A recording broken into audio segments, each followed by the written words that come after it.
Мынакей азыр бүгүн Мирбектин пейслин бир жуманыкын сурап туруп. Мирбек чыгарабызбы? Ооба, ана. Бир жумада канча тапканын действительно силерге көрсөтөбүз.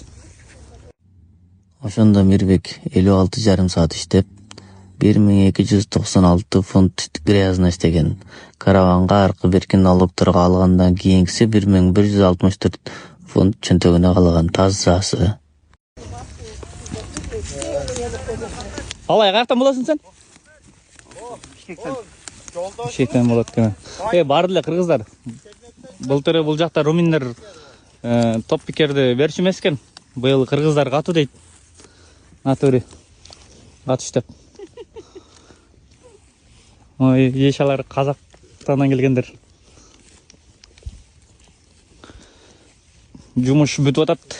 Уже жумуш аяктап атабыз. Та бир жума убакыт калды. Бир жумадан кийин кетебиз. Ар ким ар бөлөк фирмаларга тарап кетмей. Кимге кайсы фирма туш болсо ошолго кетет.